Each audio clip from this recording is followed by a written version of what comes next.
there came a sound from heaven. Bienvenidos el día de hoy al Mensaje de la Cruz. Yo soy el hermano Loren Larson y me acompaña el día de hoy David Smith, Dr. Jimmy Dupree, a la derecha el reverendo Paris Reagan, el Dr. David Watts y Sean Murphy. Somos sus anfitriones el día de hoy para el Mensaje de la Cruz. El hermano Swagger está afuera, pero él regresará en poco tiempo. No hay absolutamente nadie en ningún lugar, en ningún momento que haga esto mejor que él. Y mejor que él lo hace. Así que vamos a estar estudiando del libro de Romanos. Y permítanme mencionarles otra vez, yo lo hice el día de ayer. Este comentario es excelente. Este es el comentario del hermano Swagger sobre Romanos. Mientras estemos aquí, estaremos estudiando de la Biblia de Estudio del Expositor y estaremos leyendo las notas que el hermano Swagger ha escrito con el texto. Pero las notas en el expositor no se pueden comparar a la información que se encuentra en el comentario. Lo llevará mucho más allá en cuanto al detalle de lo que se está diciendo, le explicará un poco más. Así que si usted tiene una Biblia de Estudio del Expositor, el comentario, y tiene los comentarios y las adiciones, lo que se va a opinar por parte del panel, tendrá varias voces que van a enseñarle qué es lo que estamos estudiando. Y el día de hoy estudiamos en Romanos capítulo 7, y hermanos, vamos a regresar al versículo 6 y nos enfocaremos en lo que Pablo dijo, que fuimos libertados de la ley. Queremos hablar acerca de eso el día de hoy, pero ¿por qué no vamos y comencemos con el versículo número 6? Pero ahora estamos libres de la ley, liberados de sus exigencias justas, lo cual significa que Cristo ha pagado su pena. habiendo muerto Muerto a la ley en virtud de haber muerto con Cristo en la cruz. a aquella en la cual estábamos detenidos, Fuimos dominados una vez por la naturaleza pecaminosa. para que sirvamos en novedad de espíritu, Se refiere al Espíritu Santo y no al espíritu del hombre. El creyente tiene un modo de vivir completamente nuevo, que es la fe en Cristo, y queremos enfatizar eso el día de hoy mientras leemos este texto. Estar bajo la gracia es una manera completamente nueva de vivir, que es fe en Cristo y lo que Él hizo en la cruz a nuestro favor. Esto garantiza la victoria perpetua. y no en la antigüedad de la letra, Esto se refiere a la ley de Moisés. La mayoría de los creyentes modernos sostendrían que no viven conforme a la ley de Moisés, sino, como hemos dicho, la verdad es que si no entienden la cruz en cuanto a lo que se refiere a la santificación, entonces de algún modo aún viven conforme a aquella antigua ley. El día de ayer presentamos el fundamento y quisiera hacerlo una vez más el día de hoy. El libro de Romanos es un libro que declara la justicia de Dios. De hecho, eso es probablemente lo principal de Romanos, la justicia de Dios. Y por eso lo que queremos decir es que no solo es nuestra habilidad de ver la justicia de Dios, sino cómo es que un Dios justo trajo la justicia a un pueblo que lo había rechazado y a un pueblo pecaminoso del cual su condición es horrible. No hay manera de cómo la humanidad hubiera podido alcanzar a Dios por sí sola. Así que ¿cómo es que el ser humano pecaminoso se convierte en una persona justificada? Y el libro de Romanos nos lo define, nos declara lo que la justicia es y también nos advierte en cuanto a cuál es la senda incorrecta de la justicia, que es lo que trataremos de enfatizar hoy. Pero viendo Dios que todos éramos culpables ante Él, envió a su Hijo unigénito y Cristo muere en la cruz pagando la pena por nuestro pecado para restablecer una relación entre el hombre y Dios, el creador de ese puente que siempre se pudiera cruzar del cielo a la tierra, por decir así. Entonces, la obra de Cristo era la metodología de Dios de traer la justicia a la humanidad. Pero esa obra requiere cooperación de parte de la raza humana. Dios ha pedido a cada persona que quiera experimentar la justicia de Dios para entrar a una relación con Él, aceptando a Cristo como su Señor y Salvador. Y el primer paso de la justicia es llamada la justificación.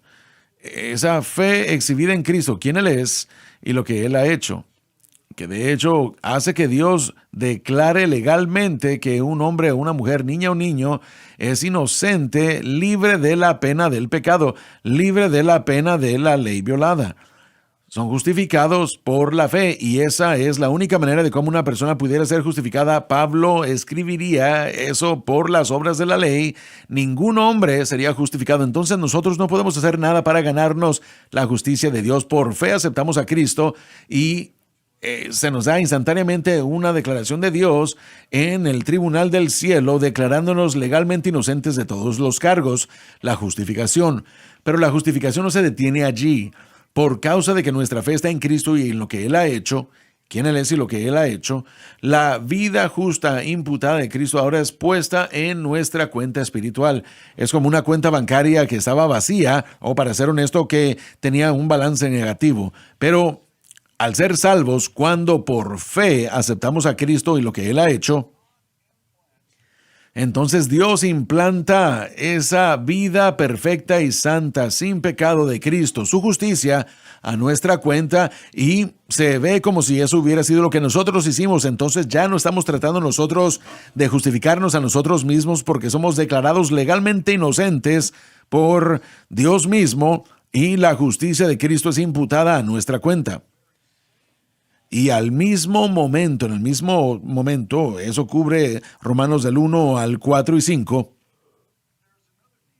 hay otra necesidad que tenemos. Nosotros habíamos sido dominados por el pecado en nosotros y el pecado en todo nuestro derredor. No había manera de escapar, y no había manera de obtener la victoria del pecado que estaba dentro de nosotros. Pero el momento en el que el pecador vino a Cristo creyendo, en Romanos 6, fue bautizado en Cristo y en la mente de Dios, crucificado juntamente con Él, sepultado con Cristo y luego resucitado con Cristo para vivir en Él, desde una nueva fuente de vida, la presencia interna del Espíritu Santo. Ahora, eso es la santificación. En el momento de la salvación, la santificación ocurre. Ahora, la santificación ha sido discutida en muchos círculos desde hace mucho tiempo, pero bíblicamente hablando, la santificación sucede en la salvación. Pablo le diría a la iglesia de Corinto: vosotros sois lavados, sois santificados y sois justificados. Entonces la santificación significa que hemos sido apartados para con Dios, y hay otro pensamiento que se tiene que establecer. Dios no aparta para sí mismo algo o a aquellos que no haya sido libertado del poder y el dominio del pecado. Él no va a apartar a alguien que no haya sido libertado del dominio del pecado. Entonces la fe exhibida en Cristo no solo nos provee la justificación, sino que también nos provee la santificación. La justificación, libertad de la pena del pecado, y la justicia de Cristo imputada, y la santificación, libertad de la pena del pecado, y ahora siendo apartados para con Dios. Entonces, al entrar a nuestra experiencia cristiana, esto es lo que ya ha sido obtenido solo por fe y gracia. Efesios 2, 8 y 9, una vez más, probablemente uno de mis versículos favoritos de la Escritura, viene a definir la manera y el medio de Dios en el nuevo pacto. Porque por gracia vosotros sois salvos mediante la fe. Y esto es la única manera como Dios obra en el nuevo pacto. Y cuando usted expresa fe en quién es Jesús y lo que Cristo ha hecho, todos estos beneficios que les hemos dicho, contado, son suyos. Pero hay otra verdad, y esto es lo que Romanos 7 trata. El momento en el que el pecador llega a Cristo, antes de que llegue a Cristo, la persona literalmente es cautiva y está bajo la ley. Vive en lo que llamaríamos nosotros el gobierno de la ley.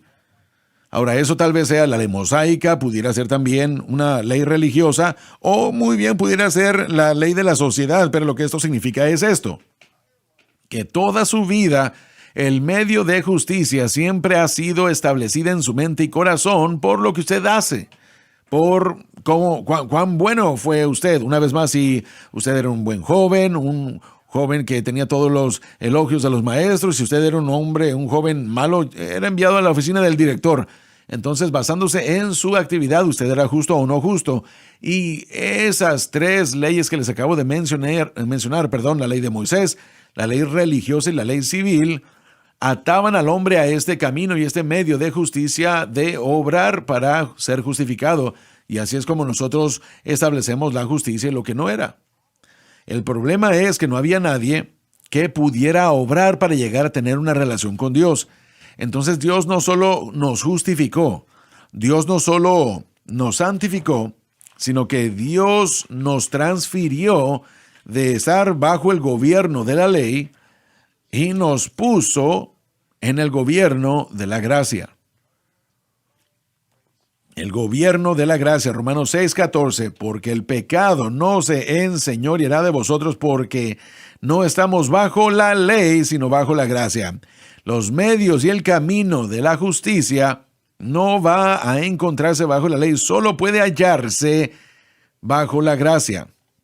Entonces el creyente, todo y cada creyente, vive bajo la gracia. El problema o los problemas llegan cuando tratamos de acercarnos a la manera como experimentamos a Dios y cómo vivimos en nuestra relación con Dios de la misma manera y en el mismo modo y manera que estamos acostumbrados.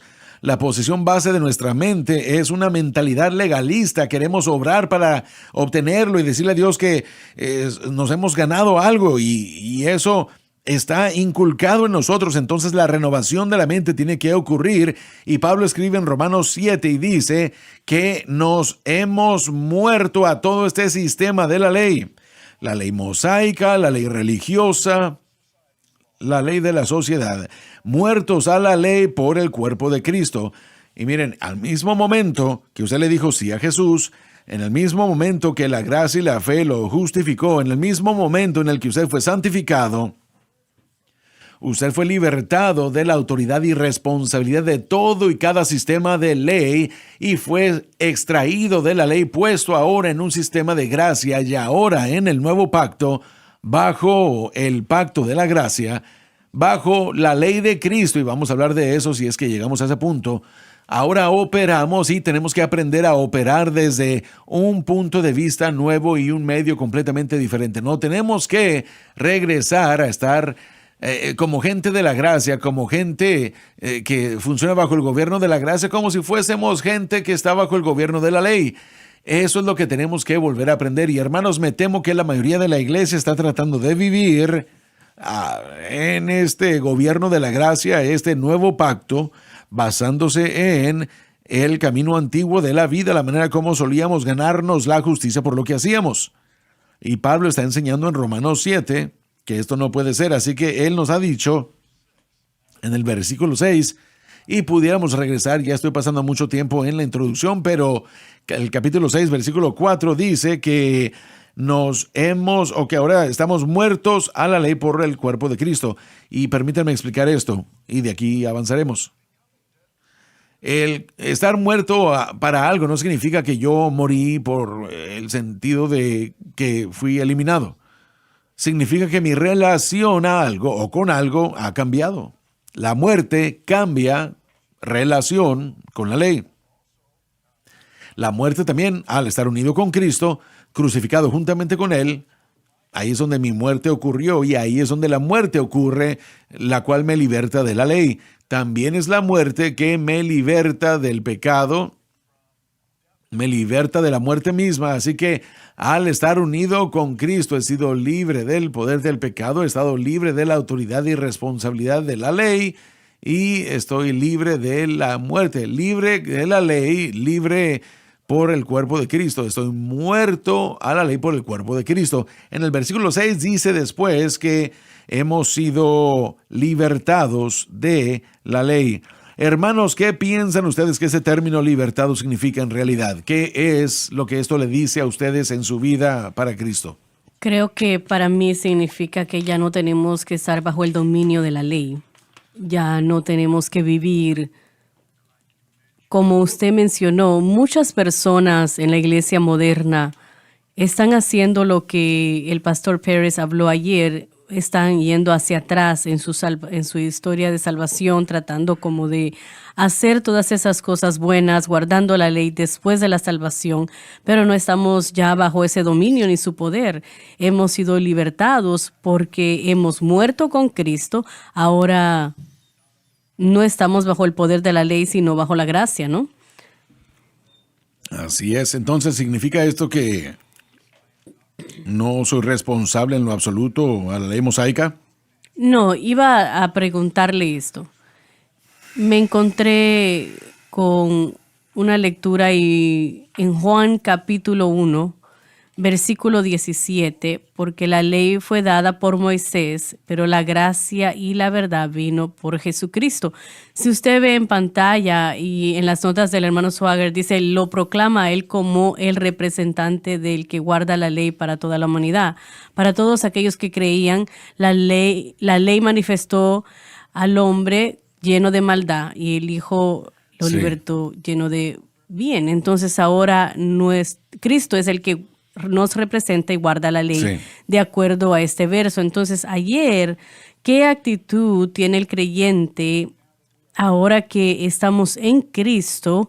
Él es el que guarda la ley, el representante que guarda la ley, no nosotros. Jamás debemos de contar en nosotros. Entonces yo creo que hay gente que siente como que aún tienen que ser aquellos que guardan la ley, pero Cristo es el representante que guarda la ley, estamos en Cristo.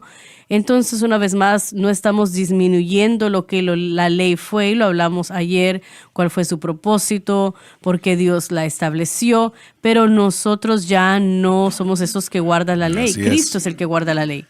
Creo que es difícil para muchos cristianos entender esa naturaleza transitiva o de transición de la ley. Y hablamos de esto el día de ayer.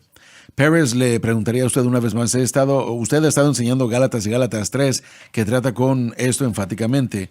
¿Podría ayudarnos un poco acerca de la idea de qué es lo que significa que la ley era una transición para la raza humana? De la naturaleza temporal, sí, señor. En Gálatas capítulo 3 es algo muy claro. Pablo entra voy a decirlo de esta manera, empieza un argumento en Gálatas 3 de cómo obra el Espíritu Santo. Cuando el Espíritu de Dios comenzó a moverse entre los Gálatas, el apóstol le hace varias preguntas. ¿Cómo obra el Espíritu entre ustedes? Es lo que le estaba tratando de decir. La respuesta es, solamente hay una respuesta, y obró entre ustedes en base de la fe. Entonces Pablo entra a establecer que así como el Espíritu Santo obró entre ellos en base a la fe, Dios también declaró a Abraham justo en base a la fe. Con la introducción a la ley, Pablo argumenta de que lo único que llegó con la ley fue una maldición. Entonces la bendición y la promesa y la ayuda y la obra de Dios llega a través de la fe, y lo que viene a través de la ley es una maldición. Y de hecho he empezado a creer que esa maldición es la frustración de la ayuda de Dios. Entonces Pablo entra y argumenta sobre el tiempo de los eventos. Abraham recibió la bendición de Dios porque él creyó en Dios. 430 años después la ley fue añadida, y Pablo dice que la ley, cuando fue añadida, no anuló la previa promesa que se le hizo a Abraham. Sí.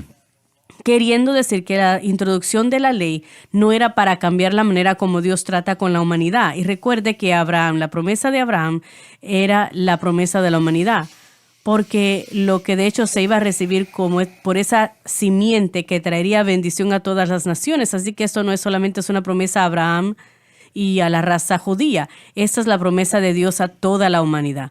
Así que el pensamiento establecido es que Dios obra con la humanidad basado en la fe, y cuando ellos creen en las promesas de Dios, entonces la justicia es imputada a su cuenta. Y Pablo dice, la ley no es añadida para cambiar eso. La ley es un pacto temporero, custodial, que llegó y tenía la jurisdicción y un tiempo limitado donde se le permite existir o estar sobre la humanidad y juzgarlos, y eso fue hasta que llegase la promesa. Bueno, entonces queremos ir a la escritura en eso. Gálatas capítulo 3, versículo 19. Versículo 19. Y dice, entonces, ¿para qué sirve la ley? Fue añadida a causa de las transgresiones hasta que viniese la simiente, a quien fue, vamos a detenernos aquí, hasta qué. Entonces esto nos dice que había un propósito de la ley por la cual se dio, que era para revelar al pecado. Y hablamos de esto el día de ayer, y también revela en la mayoría, en detalle gráfico, el carácter y la naturaleza de Dios. Detalla lo que es correcto. Y también hay otro pensamiento, otra cosa que la ley presentó. Trajo las sombras de las cosas por venir en relación a la salvación, en relación a lo que Cristo traería. Él es la simiente.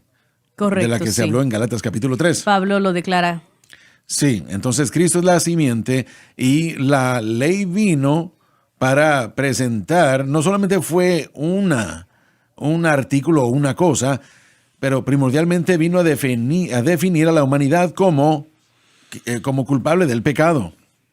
Y en Gálatas otra vez, y ahora voy a quitarte el micrófono por decirlo así, pero en Gálatas 3 la Biblia dice que hasta que la fe vino, nosotros estábamos bajo la ley, bajo la ley. La ley literalmente nos encarceló y en el comentario del hermano Swagger nos habla de la idea de la pena de la ley. La pena de la ley estaba sobre nuestra cabeza como la espada de Damocles. Así es como nosotros estábamos en esa posición. Entonces, cuando nosotros somos libertados de la ley, no solo nosotros somos libres de su autoridad y responsabilidad, sino que también primordialmente somos libres de la pena que hubiera sido ejecutada si hubiéramos violado la ley. Y todos la violamos, todos teníamos que ser redimidos de la maldición o de la pena de la ley, de haber violado la ley. Entonces, la ley sirve para acusar y eso era parte de su propósito. Pero cuando nosotros hablamos de que era transitiva, creo que, es importante tal vez decir algunas cosas que algunas personas no han comprendido bien. ¿Usted cubrió lo que quería decir o no? Bueno, simplemente le estaba preguntando sobre Juan capítulo 1, cuando dice, básicamente para nosotros como creyentes, ¿cuál es nuestra actitud hacia el guardar la ley? Y yo creo que Romanos 7 tal vez lo deja claro, porque Romanos 7 es una historia de advertencia de un creyente nacido nuevo que se encuentra con la ley después de su experiencia de salvación. Correcto, sí. Sí, entonces mañana o el siguiente programa vamos a hablar o vamos a llegar al 7:7 que estamos en medio de todo eso. Bueno, yo iba a decir antes de el pensamiento del propósito, el tiempo, tenemos que ver cuándo fue que se entregó. Fue justo antes de entrar a la tierra prometida. Y vamos a volver a Abraham. Si usted ve esos pactos con Abraham, hay una simiente prometida. A través de él vas a heredar una tierra donde vas a morar con Dios y él va a ser tu Dios. Justo antes de entrar a esa tierra, Dios los detiene y dice, existe esto y tenemos que ver la historia de la Biblia como una historia eterna de un pacto que él hace con la humanidad que va a durar para siempre a través de Cristo. Si uno lo ve de esa manera, entonces hay un punto donde vamos a morar con Dios para siempre y hay estándares que se dan. Cuando uno ve la ley tiene un significado eterno cuando nos enseña tipológicamente el estándar de la ley en el futuro. Sí. Y eso es poniéndolo en su lugar, donde es un lugar eterno, ¿no? Creo que es absolutamente significativo porque no se trata de que estamos diciendo que nuestra libertad de la ley es la libertad de la responsabilidad moral hacia Dios. No estamos enseñando eso. No. No, pero la idea que estamos presentando es, y esto es solo, mire, quisiera leer, estaba enseñando yo en los versículos del 19 al 25 el día de hoy en la clase y leí la idea principal de este párrafo. Trato de hacerlo antes de llegar al punto, pero tuve que desglosarlo en 3 porque es una gran conversación. La primera declaración es que la promesa de la ley o el propósito de la ley no era para asegurar la promesa, sino más bien para poder incrementar la transgresión. La ley mosaica jamás fue dada para ser ejercida para siempre, sino que era una fuerza temporal como custodio hasta la llegada de Jesucristo. La era de la ley mosaica ya pasó por la llegada de Jesucristo. Y esta es una de las cosas que aprendemos claramente de Pablo en Gálatas 3, que la ley no puede hacer, no puede obtener la promesa. Así es. No puede obtener la promesa. Entonces, lo que estamos aprendiendo es que la llegada de Cristo trajo la era de la gracia. Entonces, ahora la responsabilidad moral no se basa en la fuerza de voluntad. Correcto. La responsabilidad moral, de hecho, la ley nos enseña que la fuerza de voluntad no puede proveernos de las suficientes fuerzas para vivir una vida moralmente agradable a Dios. pero con la llegada de la promesa o del prometido llega la gracia. Así y la es. gracia nos da ese poder para vivir moralmente responsable hacia Dios. Así que no estamos diciendo que la ausencia de responsabilidad ante la ley es la ausencia de responsabilidad moral. No, estamos diciendo que la ley jamás hubiera podido empoderar al hombre para vivir moralmente ante Dios. Solamente la gracia lo puede hacer. Correcto, y eso era lo que yo estaba tratando de decir, o el ¿Cómo punto lo que estaba vemos? tratando de hacer, como lo vemos en el versículo 21 en las notas del hermano Swagger. Dice, la ley de Moisés podía mostrarle al hombre lo que era, pero no tenía poder para cambiarlos. Así es. Y eso es lo que usted está diciendo. La ley nos muestra nuestra naturaleza pecaminosa, lo que éramos, lo trae a la superficie. Sí. Eso. Veamos a David. David en el Salmo 51 es un hombre que quiere un corazón cambiado. La ley le había revelado su pecaminosidad y él literalmente clama y dice, crea en mí un corazón limpio. La ley hizo lo que debía haber hecho y vino a revelarle el corazón de David, y David no encontró salvación en ella. Así que él clama a Dios. ¿Y qué no es eso lo que todos hemos hecho? Correcto. Sí, eso es la gracia. Sí. Eso es un clamor por la gracia. Sí, vamos a tener que ir a la pausa en un momento, pero quisiera presentar ciertas cosas sobre la transición de la autoridad de Cristo y cómo Él vino a anular la ley cuando vengamos. Así que permanezcan en sintonía, nos vamos a la pausa y ya volvemos. El mensaje de la cruz. Dios le ha levantado para que la luz brille en las tinieblas. Haciendo un impacto para Cristo. Él no murió para salvar a unos cuantos, Él murió para salvarlos a todos, tomando una decisión personal que solo usted puede tomar. Defendiendo la cruz. Solamente hay una respuesta, y es Jesucristo y este crucificado. Avanzando para el Evangelio. Viva la diferencia en SBN.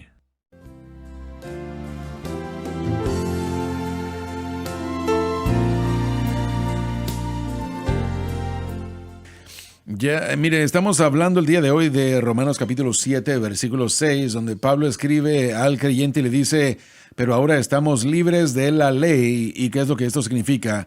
¿Qué implicación moral significa esto? El día de ayer, o el programa pasado más bien, Josh Rosenstern estuvo aquí y él estaba mencionando que se reunió con ciertas personas cristianas y ellos explicaban que sentían que necesitaban guardar el día de reposo. Y hermanos, esto no es algo que sea raro para los creyentes. Para para nada, algunos. Algunos años atrás comencé a hacer un estudio con respecto a todo esto y me enteré de que básicamente la mayoría de nosotros, aunque no creemos en cumplir la ley en lo absoluto, probablemente no explicamos todo el proceso muy bien. Me encontré con que mis palabras eran inadecuadas. Yo no pude tomar ese corazón que decía, bueno, tal vez yo necesito hacer eso para guiarlos. No estoy diciendo que estoy mejor el día de hoy, pero creo que las respuestas rápidas de que ya estamos muertos a la ley a veces no ayudan. Así que un poco más de información tal vez pueda ayudar a guiar al creyente el día de hoy. La transición comenzó cuando Cristo vino, comenzó con la autoridad de la ley. Y la Biblia nos enseña, y una vez más, una y otra vez, que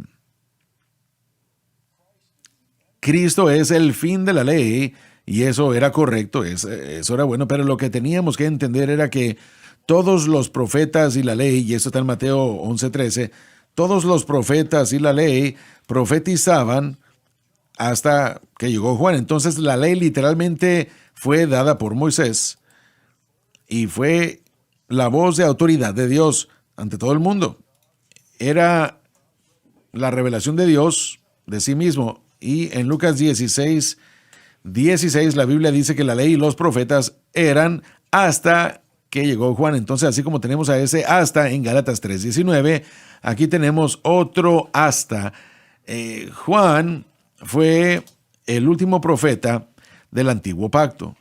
Él es el último profeta del antiguo pacto. Entonces la ley fue hasta Juan. Entonces, ¿qué significa eso? Bueno, sabemos que hasta el Calvario la ley no fue eliminada. La ley no fue eliminada hasta que Jesús la clavó en su cruz.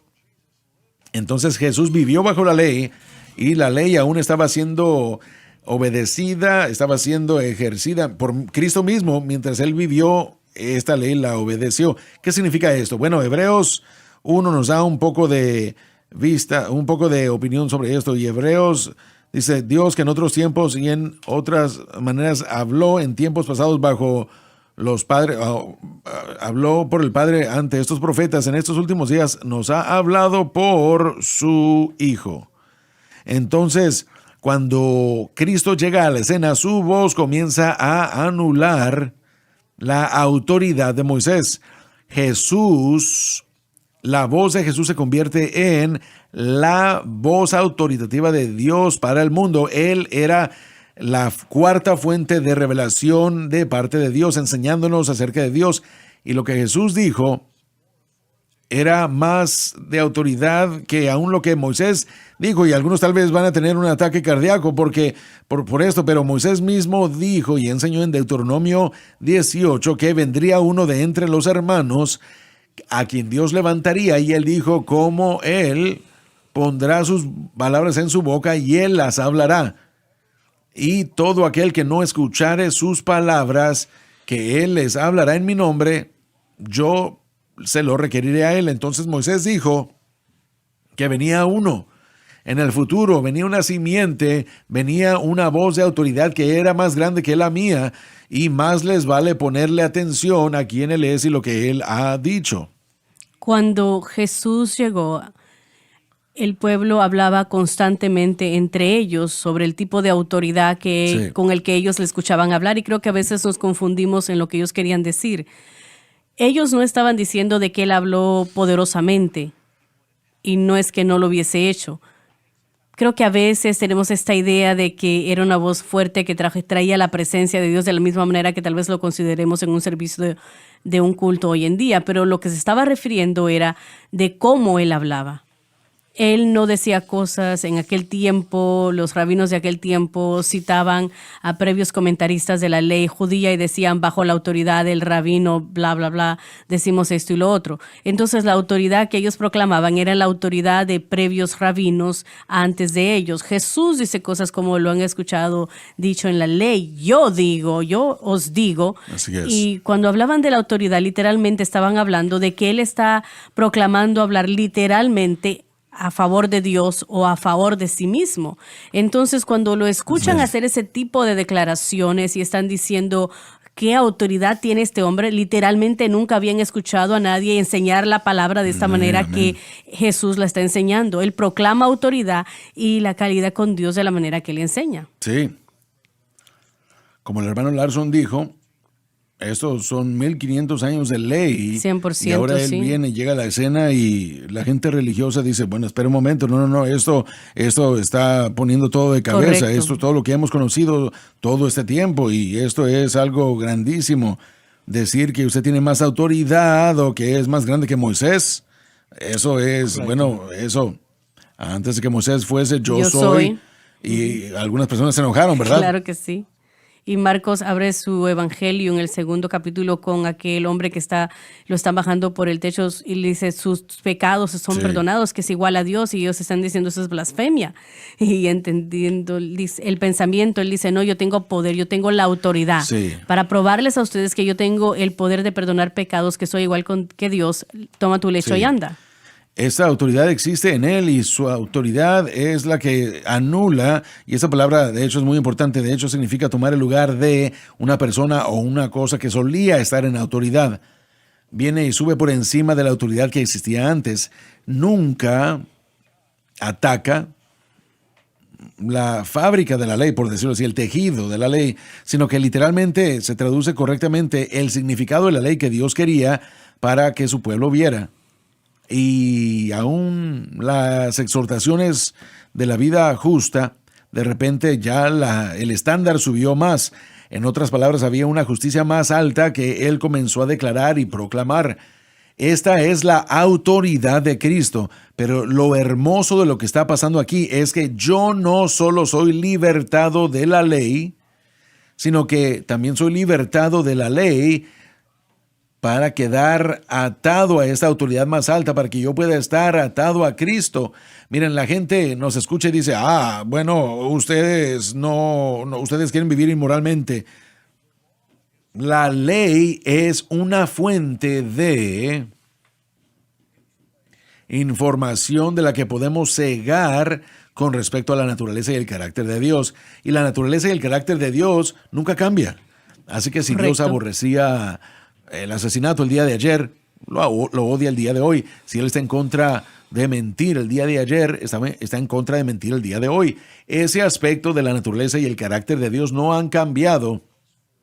Cuando nosotros transferimos la autoridad de lo que nos culpa de la ley a la autoridad que nos salva, que es Cristo, eso permanece intacto. Él aún es el mismo Dios. Sin embargo, Él clavó la ley a su cruz y nos entrega no solamente o nos liberta de la pena, sino de la responsabilidad Así de es. guardar la ley como un medio de relación con Dios. Usted no puede guardar la ley. Santiago lo dice, Pablo lo dice en Gálatas, si violan una tilde de la ley, entonces van a separarse de Dios. Ustedes van a ser culpables de toda.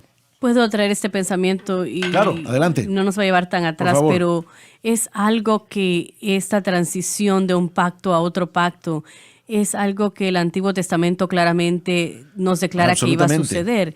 Y le dijo, no es nada mejor, bueno, no lo podemos describir mejor que en Jeremías 31, 31 y 32. Dice, "He aquí el día llega, dice el Señor, que haré un nuevo pacto con la casa de Israel y con la casa de Judá, no de acuerdo al pacto que hice con sus padres en el día que los llevé de la mano para sacarlos de la tierra de Egipto para Entonces, ¿de qué pacto está hablando? Está hablando del pacto que fue hecho con Israel en el monte Sinaí. Entonces, él está diciendo que él va a crear un nuevo pacto con ellos y ese pacto no será como el pacto que él hizo con sus padres de antemano. Dijo, lo cual ellos rompieron, aunque yo fui un marido para ellos, dice Jehová. Mas este pacto que yo haré con la casa de Israel después de sus días de Israel, pondré mi ley en ellos, dentro de ellos. Bueno, detengámonos un poco aquí porque Jeremías 31 detalla para nosotros que tenemos un nuevo pacto. Pero no solamente es un nuevo pacto, sino es una nueva manera, un nuevo medio Correcto. de vida. El hermano Swagger dijo eso en sus notas cuando hablamos de ser libertados de la ley. Es un nuevo camino y un nuevo medio de tener un pacto. El primer pacto fue violado. Hermanos, yo no encuentro ningún lugar en la Escritura donde se haya reinstalado o reinstituido. No, En vez de eso, él promete un nuevo pacto. correcto. Es un nuevo pacto. Ese antiguo jamás fue reinstituido. Entonces, ¿cómo pudiera yo ser responsable ante un antiguo pacto que ni siquiera es mi pacto? ¿Está hablando del pacto adámico? No, estoy hablando solo del pacto mosaico. Ese pacto fue violado porque la gente no lo podía mantener. Entonces Dios hizo algo completamente nuevo. Él creó un pacto que no se podía violar. ¿Cómo lo hizo? Él no hizo un segundo pacto con el hombre. Él, lo siento, no lo hizo con los judíos. Él lo hizo con un judío, pero lo hizo con su Hijo, Jesucristo. Y bueno, Cristo es una entidad del pacto y Dios es el otro. Se unen y en el Calvario Él establece ese pacto. Y cuando Él establece el pacto es entre Cristo y su Padre. Y la única manera de anular ese pacto es encontrar un problema con el sacrificio que no va a suceder, o que Dios va a irse, o que Cristo va a irse y a abandonarlo. Ninguno de los dos lo va a hacer. Trataron de eliminar a Cristo antes de eso y eso no funcionó porque 3 días después regresó. Pero Él dijo, yo estoy vivo para siempre jamás y yo tengo las llaves. Así que el pacto eterno ahora es para nosotros y es entre Cristo y Dios. Y el momento en el que yo diga así a Jesús y yo sea sumergido a Él, me convierto en uno con Él, yo estoy en Cristo y por lo tanto yo estoy en el pacto. Y lo que hace que ese pacto sea eterno es que no se basa en mi desempeño, sino que se basa en la perfecta santa vida de Cristo y el perfecto sacrificio que pagó la pena de todo. Así Dios no es. va a abandonarlo y Jesucristo no lo va a abandonar. Así que el nuevo pacto es entre Dios y Cristo y tiene un nuevo proceso por el cual existe. El antiguo pacto es lo que hemos estado diciendo bajo la ley, es una búsqueda de justicia por las obras. Y damas y caballeros, no podemos encontrarlo, pero cuando uno busca la justicia por la fe que está en Cristo, usted lo va a encontrar. Entonces, todo pacto anterior era entre Dios y el hombre siempre lo rompió. Si se anulaba, no era porque Dios lo violó, sino porque nosotros lo hicimos. Bueno, esa es la historia entera de la Biblia. El pacto que Sí. se hace con Adán, Ismael, en Oseas capítulo 6 nos dice que Adán transgresó el pacto. El resto del libro es Dios restableciendo ese pacto con el hombre, y todo pacto que vemos en el Antiguo Testamento, en el Noé y Abraham, nos muestra que hay una simiente prometida. Y Moisés, verdaderamente el pacto mosaico es uno de varios en el Antiguo Testamento que es necesario para mostrar la magnitud Correcto. del pacto eterno. Solamente es una pieza del rompecabezas. Eso es hermoso. No quiero interrumpirlo, pero usted comenzó a leer el 31, del 31 al 33. Continúe en Jeremías 31. ¿Aún está ahí? Sí. ¿Pudiera terminar con lo que usted terminó o con lo que usted comenzó, por favor? Porque lo interrumpí. No, claro, dice, pero este es el pacto que haré con la casa de Israel después de aquellos días, dice Jehová, daré mi ley en su mente y la escribiré en su corazón y yo seré a ellos por Dios y ellos me serán por pueblo. Discúlpeme, pero yo pondré mi ley en sus corazones. Muy bien. Absolutamente, sí, su código moral. Y en el versículo 34 dice, y no enseñará más ninguno a su prójimo, ni ninguno a su hermano, diciendo, conoce a Jehová, porque todos me conocerán, desde el más pequeño de ellos hasta el más grande, dice Jehová, porque perdonaré la maldad de ellos y no me acordaré más de su pecado. Entonces, Hebreos en este momento, en el capítulo 8, es casi línea tras línea. Él lo cita. Él básicamente entonces en Hebreos es el cumplimiento de lo que Jeremías está diciéndonos. ¿Está usted en Hebreos? Sí, por favor, lea el capítulo 8, tal vez hasta el versículo 13, tal vez. Bien, si lo empezamos, Donde ¿dónde? usted quiera. Vamos a empezar en el versículo 9, no como el pacto que hice con sus padres, el día que los tomé de la mano para sacarlos de la tierra de Egipto, porque ellos no permanecieron en mi pacto y yo me desentendí de ellos, dice el Señor. Por lo cual este es el pacto que haré con la casa de Israel después de aquellos días, dice el Señor. Pondré mis leyes en la mente de ellos y sobre su corazón las escribiré y seré a ellos por Dios y ellos me serán a mí por pueblo. Y ninguno enseñará a su prójimo ni ninguno a su hermano diciendo conoce el Señor, porque todos me conocerán desde el menor hasta el mayor de ellos, porque seré propicio a sus injusticias y nunca más me acordaré de sus pecados y de sus iniquidades. Y al decir nuevo pacto, ha dado por viejo al primero. Y las notas del hermano Soger dice que fue diseñado para ser temporero. Y lo que se da por viejo y se envejece está próximo a desaparecer. Muy bien, el término antiguo y todo eso se conecta. No es, de hecho, significa obsoleto. Lo que ha sucedido es que la ley mosaica jamás se equivocó, jamás fue injusta, jamás no es santa, sino que se convierte en algo obsoleto porque el nuevo pacto lo anula, el nuevo pacto entra y lo sobrepasa, y lo que Dios escribe en nuestro corazón no es la ley mosaica. He escuchado eso una y otra vez.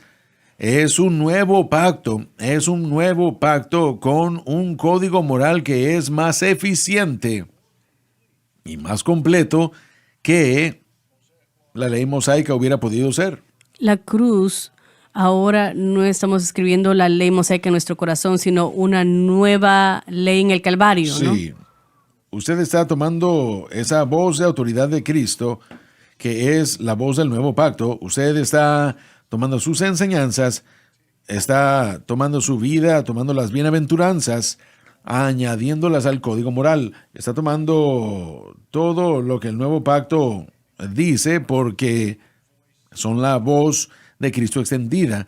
Y bueno, cualquier cosa que Pablo escribe con respecto al código moral, la conducta moral, esa es nuestra responsabilidad. Correcto. Nosotros no somos libres del código moral y no solo tenemos la voz de Cristo dirigiéndonos a lo que es la moralidad, no solo tenemos las escrituras dirigiéndonos a lo que es la moralidad, sino que también tenemos el antiguo pacto si lo utilizamos correctamente y Así es. entendemos para poder vernos a nosotros mismos. Dijo Santiago que es un espejo, y Pablo dijo en 1 Timoteo 1:8 que podemos utilizar la ley si la usamos lícitamente. Usarla lícitamente es para mostrarnos qué es lo que tiene que ser cambiado en cuanto a nuestro carácter, nuestras acciones o actitud. Mas, sin embargo, al mismo tiempo yo soy libre de la obligación moral de tratar de guardarla.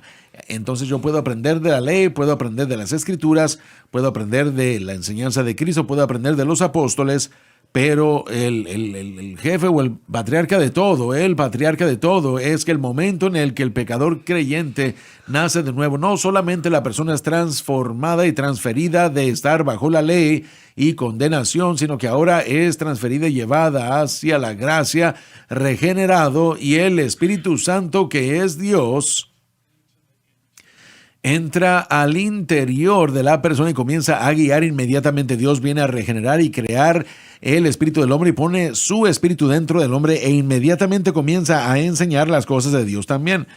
Usted no va a encontrar, por ejemplo,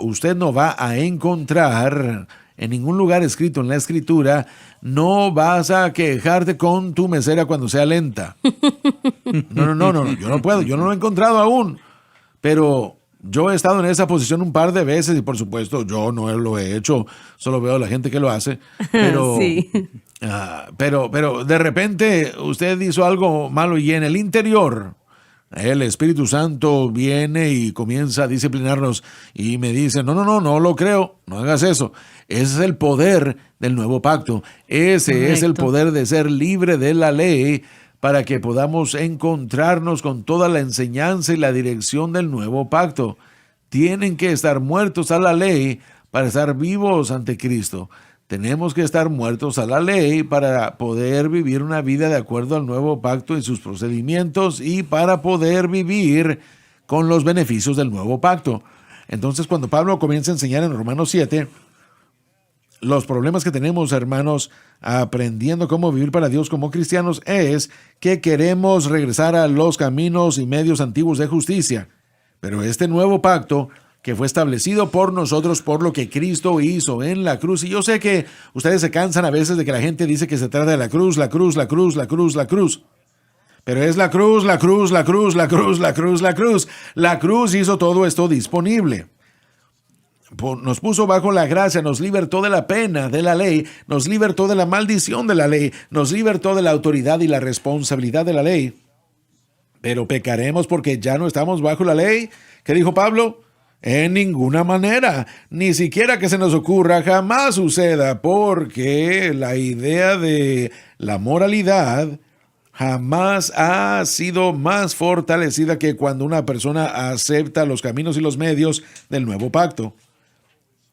Y por supuesto el Espíritu Santo entonces también está disponible no solamente para enseñarnos, sino para ayudarnos. Si nos humillamos, Él nos empoderará y causará que caminemos y andemos en estas moralidades que ahora se nos están enseñando. Bien, entonces cuando vemos en Gálatas 4 y Romanos 7, Pablo ahora es otra parte de la respuesta a la pregunta que usted hizo al principio del programa, ¿cuál es mi relación a la ley el día de hoy? Hoy, si nosotros volvemos bajo la ley como medio de justicia, Pablo lo iguala en Gálatas capítulo 4.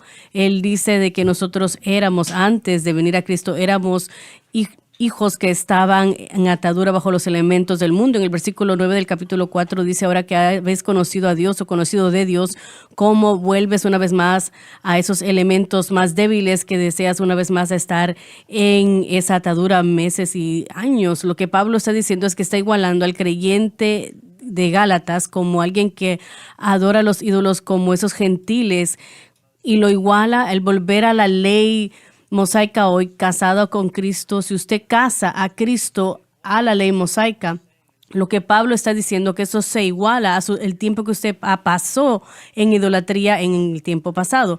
Ha hecho un ídolo del cristianismo, no una versión bíblica del cristianismo. Usted ha creado un nuevo Dios y usted está volviendo a adorar ídolos. Entonces, mi relación hoy en día a la ley ciertamente ha cambiado en ese sentido, que si yo llego a eso como medio de justicia, una manera de ganarme algo de parte de Dios, si yo no me acerco simplemente mirándolo para tratar de discernir cuál es el carácter de Dios, sino que trato de empezar de apaciguar a Dios guardando la ley, tratando de ganar victoria sobre el pecado, guardando la ley, lo que he hecho es que de hecho he creado un ídolo. Y yo creo que de acuerdo a Gálatas 3 y Romanos 7, en 1 Corintios capítulo 15, yo le he dado al pecado que está dentro de mí fuerza, lo he vuelto a empoderar. Y esa naturaleza pecaminosa que existe dentro de mí, como dijo Pablo, está produciendo en mí ahora todo tipo de concupiscencias. Sí, y esa atadura en el versículo 9, esa atadura a la naturaleza pecaminosa, ¿eso es lo que está diciendo ahí? ¿Atadura? Bueno, yo creo que hay en Gálatas el estar bajo la ley y estar bajo el poder del pecado, que él lo está haciendo claro, que estar bajo la ley también es estar bajo el poder del pecado. Sí, así es. Así que creo que eso es lo que él está haciendo. Yo pienso, sí. No hay ninguna liberación del pecado bajo la ley. Entonces, uno se pone ahí, cuando estamos en un estudio en Romanos 7, del 7 al 13, es que Pablo experimenta eso en sí mismo, y hablaremos de las diferentes opciones cuando lleguemos a ese punto. Hay un mundo entero de pensamientos, pero una vez más, lo que debemos entender es que el ser libertado de la ley significa que yo no tengo responsabilidad ante la ley mosaica como un creyente del nuevo pacto en lo absoluto. Puedo aprender de la ley, así es como se utiliza correctamente. Puedo regresar a la ley y los profetas y verlos. Todo lo que está escrito allí, Pablo lo escribiría y es para nuestros ejemplos. Pero cuando yo me fijo en la ley mosaica y digo, muy bien, bueno, ahora tengo que mantener los días de fiesta, ahora tengo que guardar los días de reposo, lo que estoy haciendo es regresar a una porción de la ley que era una sombra de algo que debía venir. Colosenses capítulo 2, y fijémonos en eso. Pablo escribiría esto, Colosenses capítulo 2, versículos del 16 al 17, y no lo tengo aquí en las notas del hermano Yo lo tengo acá, si quiere leerlo. Adelante, Colosenses 2, 16 y 17. Por tanto, nadie os juzgue en comida o en bebida, o en cuanto a días de fiesta, luna nueva o días de reposo. ¿Me permite detenerlo ahí? ¿Qué significa que nadie os juzgue? Hermanos. Como literalmente juzgar su caminar con Dios. Yo diría discernir su posición con Dios. Requerido. O estar bajo la atadura otra vez. Creo que la idea es que nadie le diga a usted que usted tiene que guardar el día de reposo, que nadie le diga a usted que usted no puede comer ciertas comidas, que no permita que, bueno, muy bien, que no permita que la gente diga que usted no puede o que debe, porque todas estas cosas que él dijo en el versículo 17, dice que debe. Pues dice que son todo lo cual es sombra de lo que ha de venir. La traducción literal de Young's nos da la idea de que son una sombra de las cosas por venir. Entonces, miren, todo lo que no estaba conectado directamente a la naturaleza y el carácter de Dios, que mostraba un aspecto moral de la existencia de Dios o de su ser, siempre era un tipo y una sombra de lo que estaba por venir relativamente a la redención. Entonces, cuando nosotros regresamos y estudiamos la ley, que es lo que debemos hacer, y estudiamos, por ejemplo, las leyes dietéticas, ¿qué era lo que Dios estaba tratando de enseñar a través de las leyes dietéticas? Cuando uno lo estudia y uno lo ve en Deuteronomio y en Levítico, algunas personas han dicho, han llegado a decir que era algo acerca de la salud, pero ese no era el propósito de Dios. El propósito de Dios era enseñar separación. Correcto. Una de las cosas que la ley hizo era separar a los judíos, literalmente edificando un muro contra el judío y los gentiles, para que pudieran ser protegidos de mezclarse con la gente que no tuviera que mezclarse. El día de reposo, ¿qué era? ¿De qué era una sombra? El reposo en Cristo. De un reposo que vendría en Cristo. Todo en el antiguo pacto, todo en el sistema de sacrificios era una sombra de lo que vendría. La cruz. Todo era una sombra de la cruz. El sumo sacerdocio era una sombra de la mediación de Cristo.